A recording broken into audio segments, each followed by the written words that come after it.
आगे wave motion क्या बता रहा है, हमारी बुक बता रही है waves play important roles in our daily life. It is because the waves are the carrier of the energy.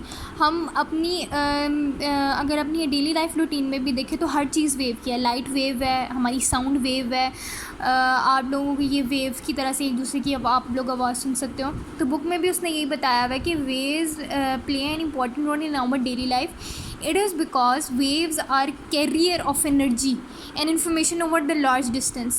वो कह रहे हैं कि waves एक हमारे पास एक ऐसे कैरियर है, एक ऐसा सोर्स है जो कि एनर्जी भी देता है और इन्फॉर्मेशन भी देता है over the long distance. Waves requires the some oscillating और द वाइब्रेटरी सोर्स। यूजुअली उसे कोई मीडियम चाहिए होता है, जैसा लाइट है, लाइट अपनी एग्जिस्ट पास कर रहा है एयर मीडियम में, हमारी आवाज़ दूसरों तक पहुंचती है एयर की मीडियम में।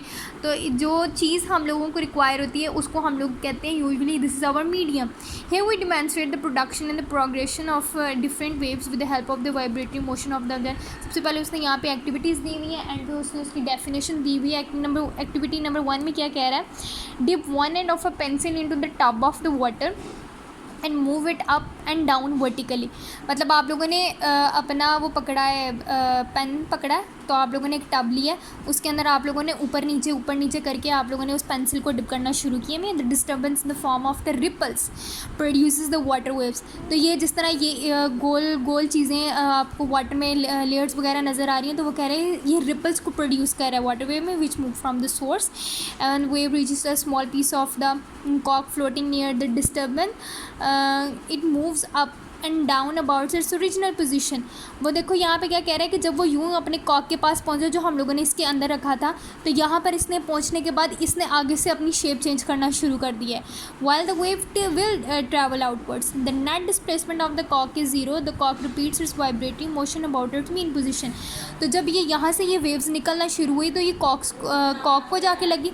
कॉक ने क्या किया, अपनी मीन पोजीशन के इर्द गिर्द घूमना शुरू कर दिया और इसके बाद ये है कि उसका नेट फोर्स ज़ीरो हो गया। वेव्स अपनी तरफ से चलती रहेंगी, हालांकि कॉक जो है अपनी ही मीन पोजीशन पे वाइब्रेशन करता रहा है। दूसरी एक्टिविटी क्या है, take a rope and mark it at a point of the P, tie one end of the rope with the support and stretch the rope by holding its other end in your hand.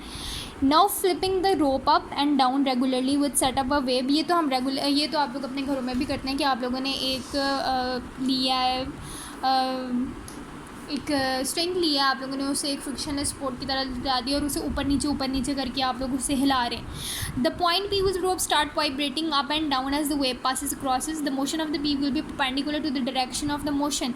वो कह रहे हैं कि आपके इस वाले point पे जहाँ पे आप लोगों ने अटैच किया होगा वहाँ पे वाइब्रेशन स्टार्ट होना शुरू हो जाएगी। तो हमने क्या पढ़ा, a wave is the disturbance in the medium which causes the particles of a medium to undergo a vibratory motion about their mean position in equal interval of time।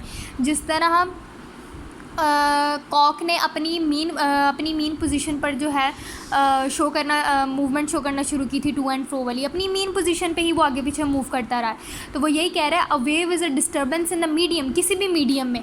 जिस तरह आप लोगों ने एयर के मीडियम में रोप को लगाया, जबकि पेंसिल वाला जो काम आपने किया था वो वाटर के मीडियम में किया था। Causes the particle of a medium, उस मीडियम के पार्टिकल्स को किया to undergo the vibratory motions about their mean position in equal interval of time. तो हम लोगों ने वो पानी के अंदर जो लेयर्स प्रोड्यूस हो रही थी ये वाली, हम लोगों ने कहा ये देखें अपनी मीन पोजीशन से ये लोग शुरू हुए हैं और ये लोग कॉन्टीन्यूसली वाइब्रेट होते जा रहे हैं। इस पॉइंट पे आके हम लोगों को पता चला कि वाइब्रेशन अपनी मीन पोजीशन पे हो रही है टू एंड फ्रो। आगे इसकी दो तरह की कैटेगरीज़ हैं, दो क्या है, एक है मैकेनिकल वेव्स, एक है इलेक्ट्रोमैग्नेटिक वेव्स। मैकेनिकल वेव्स में क्या होता है कि waves which require any medium, mechanical waves को प्रोड्यूस होने के लिए मीडियम चाहिए होता है। मीडियम कौन सा हो सकता है, फॉर एग्जांपल आपके पास एयर है, वाटर है, जो पीछे दो आपने एग्जांपल्स में पढ़ा उनमें आपके पास मीडियम मौजूद था। एग्जांपल उसने क्या दिया हुआ है, water waves, sound waves, waves produces on a string and spring.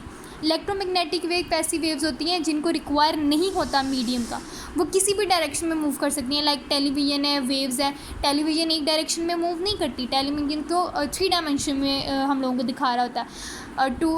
जहाँ पे अभी आप लोग एक्सरेज हैं, हीट हैं, लाइट वेव्स और some examples of the electromagnetic waves.